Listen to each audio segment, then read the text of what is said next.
अब हम जानेंगे कि हमारे बैलेंस ऑफ पेमेंट के अब हम लोग जानेंगे कि हमारे बैलेंस ऑफ पेमेंट के कौन कौन से कंपोनेंट होते हैं।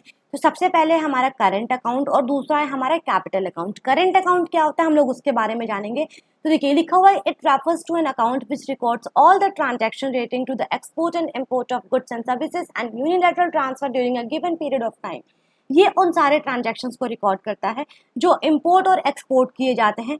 ठीक है, जितने भी import and export of goods and services होते हैं उन सारे ट्रांजैक्शंस को ये रिकॉर्ड करता है। अब हम लोग चलेंगे इस पे, देखते हैं कि इसके कौन कौन से कंपोनेंट होते हैं। तो सबसे पहला है export and import of goods. जितने भी हमारे गुड्स के एक्सपोर्ट और इंपोर्ट होते हैं हम उसको रिकॉर्ड करते हैं। दूसरा है हमारा कि export and import of services, जिसको हम लोग इनविजिबल आइटम भी बोलते हैं, हम लोग इसको भी रिकॉर्ड करते हैं। और तीसरा है हमारा यूनिलैटरल ट्रांसफर, जो एक तरफा पर हम लोग पैसा भेजते हैं उसको भी हम लोग रिकॉर्ड करते हैं। हो सके तो ये गिफ्ट एंड ग्रांट्स होते हैं। इसके बाद आता है हमारा income receipt and payment to and from abroad, जो हमारे बाहर से जो पैसा आता है और हम लोग बाहर जो पैसा भेजते हैं इसको भी हम लोग इसी अकाउंट में रिकॉर्ड करते हैं। तो कह सकते हैं कि हमारे करंट अकाउंट में जो भी चीज़ें रिकॉर्ड होती हैं वो रेकरिंग नेचर की होती हैं। ठीक है, अब हम लोग चलेंगे अपने नेक्स्ट टॉपिक की तरफ, जो है हमारा कैपिटल अकाउंट। तो कैपिटल अकाउंट का मतलब होता है it records all those transactions between the resident of the country and rest of the world which cause a change in assets and the liabilities of the resident of the country और it's government. ये क्या होता है, ये ऐसे transactions होते हैं जिसकी वजह से या तो एसेट्स बढ़ते हैं या फिर लायबिलिटीज जो होती हैं वो कम होती हैं। अब देखिए कैपिटल अकाउंट में जो भी चीजें होती हैं ना रिकॉर्ड, बेटा याद रखिएगा, जो कैपिटल अकाउंट में जो भी चीजें रिकॉर्ड होती हैं या तो उससे एसेट क्रिएट होते हैं या तो लायबिलिटीज कम होती हैं। क्यों होती हैं? कैपिटल अकाउंट में जो भी ट्रांजैक्शंस होते हैं वो हैवी अमाउंट के होते हैं, हैवी एक्सपेंडिचर होता है उसमें। तो जब भी आप कहीं 2-4 रुपए तो छोड़िए, जब भी आप कहीं 10,000 20,000 रुपए लगाएंगे तो वहां पे या तो एसेट क्रिएट होगा या तो वहां पे लायबिलिटीज कम होंगे। यानी कि या तो आप वहां से जो है कुछ सामान खरीद के लेके आएंगे बाहर से जहाँ पे खर्चा करेंगे, या फिर क्या करेंगे आप अपनी लायबिलिटीज को कम करेंगे। लायबिलिटीज को कैसे कम करेंगे कि आप किसी को जो है अपना उधार जिनसे आप उधार लिए हैं आप उनका उधार चुकता करेंगे।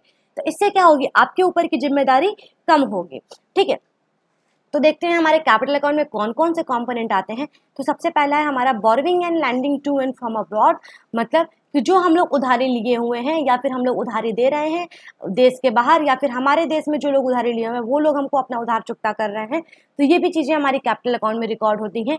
इसके बाद है हमारा investment to and from abroad, investment हम कहीं कर रहे हैं या फिर हमारे देश में कोई इन्वेस्टमेंट कर रहा है, ये भी चीज़ें जो होती हैं हमारे कैपिटल अकाउंट पे रिकॉर्ड होती हैं। इसके साथ साथ है हमारा change in foreign exchange reserve, जो हमारा फॉरेन एक्सचेंज रिजर्व है उसमें भी हमारे जो चेंजेस होते हैं ये भी हमारे कैपिटल अकाउंट पे रिकॉर्ड होता है। इसके बाद हम लोग चलेंगे अपने नेक्स्ट टॉपिक की तरफ, जो है ऑटोनॉमस एंड अकोमोडेटिंग आइटम्स। तो ऑटोनॉमस आइटम्स क्या होते हैं बेटा?